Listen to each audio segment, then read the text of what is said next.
चरितमानस लंका कांड। विषय अंगद जी का लंका जाना और रावण की सभा में अंगद रावण संवाद। भाग 6 भावार्थ सहित। अस विचारि खल बंधउ न तोहि, अब जनि रिस उपजावसी मोहि। सुनि सकोप कह निशिचर नाथा, अधर दसन जसि मीजत हाथा। अरे दुष्ट, ऐसा विचार कर, मैं तुझे नहीं मारता। अब तू मुझ में क्रोध न पैदा कर, मुझे गुस्सा न दिला।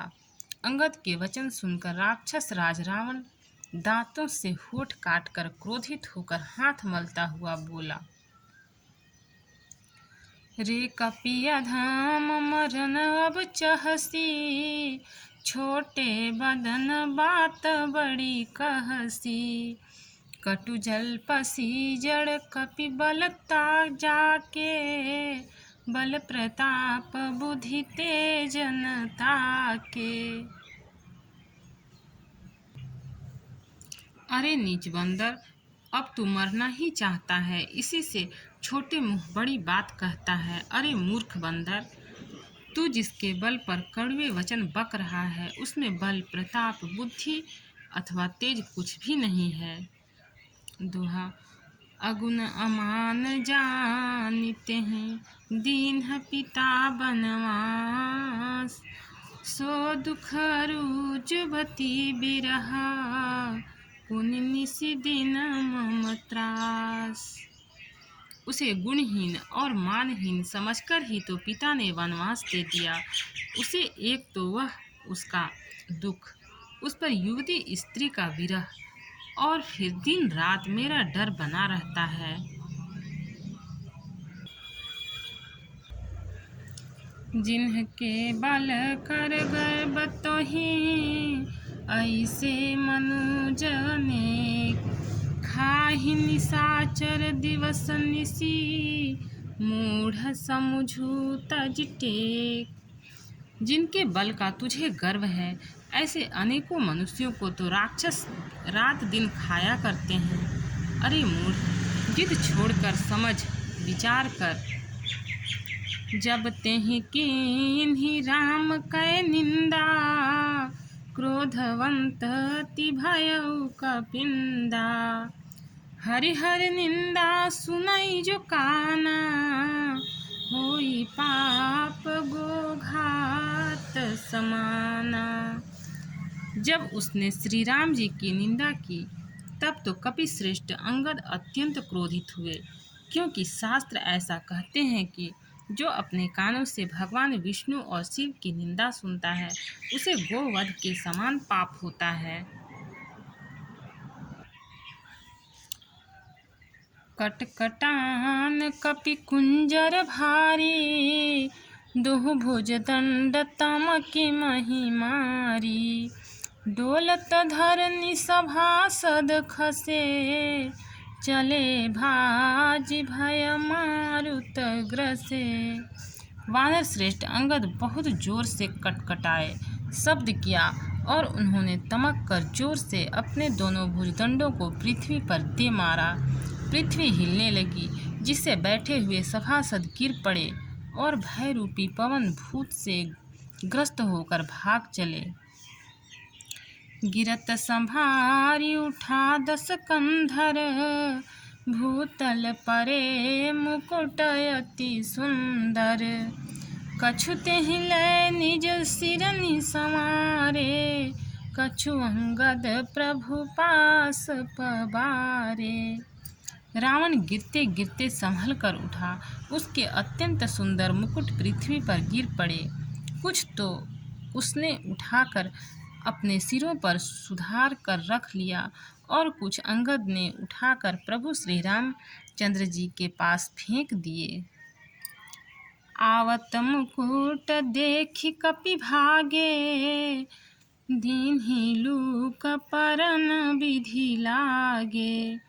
कि रावण करि कोप चलाए, पुलिस चारी आवत अति धाये। मुकुटों को आते देखकर वानर भागे, सोचने लगे, विधाता क्या दिन में ही उल्कापात होने वाला है? तारे टूटकर गिरने लगे, अथवा क्या रावण ने क्रोध करके 4 वज्र चलाए हैं जो बड़े धोए के साथ वेग से आ रहे हैं। कह प्रभु हंसी जनि हृदय डराहूं, लूकन असन के तू नहीं राहू। एक किरीट 10 कंधर के रे, आवत बाली तनय के प्रेरे। प्रभु ने उनसे हंसकर कहा, मन में डरो नहीं, ये न उल्का है, न वज्र है, और न केतु या राहु ही है। अरे भाई, ये तो रावण के मुकुट हैं जो बाली पुत्र अंगद के फेंके हुए आ रहे हैं। दोहा। तर की पवन सुत कर गहे, आनि धरे प्रभु पास। कौतुक देखहि भालु कपि, दिन कर सरिस प्रकाश। पवन पुत्र श्री हनुमान जी ने उछलकर उनको हाथ से पकड़ लिया और लाकर प्रभु के पास रख दिया। रीछ और वानर तमाशा देखने लगे। उनका प्रकाश सूर्य के समान था। उहाँ सकोपि दसानन, सब सन कहत रिसाई। धरहु कपिहि धरि मारहु, सुनि अंगद मुस्काई। वहाँ सभा में क्रोध युक्त रावण सबसे क्रोधित होकर कहने लगा कि बंदर को पकड़ लो और पकड़कर मार डालो। अंगद यह सुनकर मुस्कुराने लगे। एहि बधि बेगी सुभट सब धावहूँ, खालहूँ भालु कपि जहाँ जहाँ पावहूँ। मरकटहीन करहूँ महि जाई, जियत धरहूँ तापस द्वौ भाई। रावण फिर बोला, इसे मारकर सब योद्धा तुरंत दौड़ो और जहाँ कहीं रीछ वानरों को पाओ वहीं खा डालो। पृथ्वी को बंदरों रहित कर दो और जाकर दोनों तपस्वी भाइयों राम लक्ष्मण को जीते जी पकड़ लो। पुनि सकोप बोले उजुब राजा, गाल बजावत तो ही न लाजा। मरुगर काटी नीलज कुल घाती, बल बिलो की बिहरती नहीं छाती। रावण के एक कोप भरे वचन सुनकर तब युवराज अंगद क्रोधित होकर बोले, तुझे गाल बजाते लाज नहीं आती? अरे निर्लज्ज, अरे कुलनाशक, गला काटकर आत्महत्या करके मर जा। मेरा बल देखकर भी क्या तेरी छाती नहीं फटती? रे त्रिय चोर कुमारग गामी, खलमल राशि मंदमति कामी। सन्यपात जल्पसि दुर्वासा, भयसि काल बस खल मनु जादा। अरे स्त्री के चोर, अरे कुमार्ग पर चलने वाले, अरे दुष्ट, पाप की राशि, मंद बुद्धि और कामी, तू सन्निपात में क्या दुर्वचन बक रहा है? अरे दुष्ट राक्षस, तू काल के वश हो गया है। या को फलू पावही गुआगे, बानर भालू चपेटन लागे। राम मनुज बोलत शिबानी, गिरहिन तव रसना अभिमानी। इसका फल तू आगे वानर और भालुओं के चपेटे लगने पर पावेगा। राम मनुष्य हैं, ऐसा वचन बोलते ही अरे अभिमानी, तेरी जीभ नहीं गिर पड़ती? गिरिहहि रसना संशय नाही, सिरनि समेत समर महिमाही। इसमें संदेह नहीं कि तेरी जीभें अकेले नहीं वरन सिरों के साथ रणभूमि में गिरेंगी।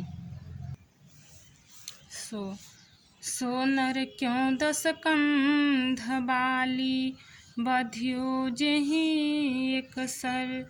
बीसहु लोचन अंध धिगा, तब जन्म कुजाति जड़। रे दसकंध, जिसने एक ही बाण से बाली को मार डाला, वह मनुष्य कैसे है?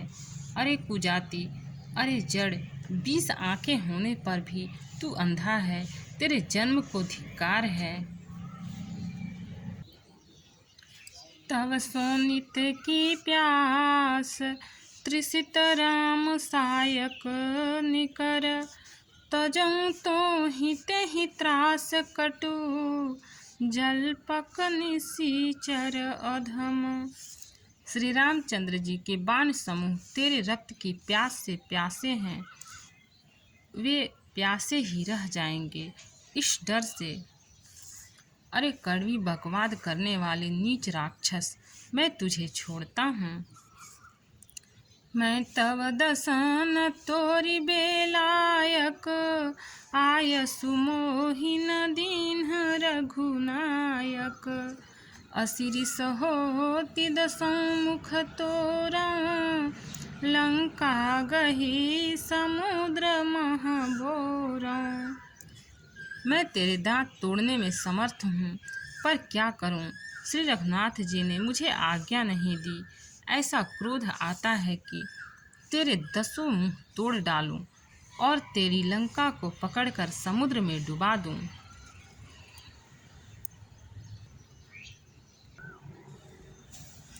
गुलरी फल समान तव लंका, बसहु मध्य तुम जंतु असंका।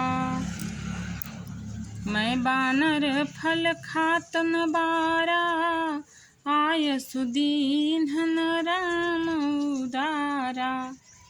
तेरी लंका गूलर के फल के समान है, तुम सब कीड़े उसके भीतर अज्ञानवश निडर होकर बस रहे हो।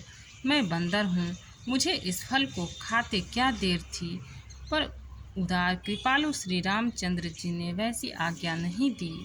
भक्त और भगवान की जय। इसके आगे का पाठ भाग 7 में मिलेगा। चैनल को लाइक, सब्सक्राइब और शेयर करें। कमेंट में जय सिया राम लिखें।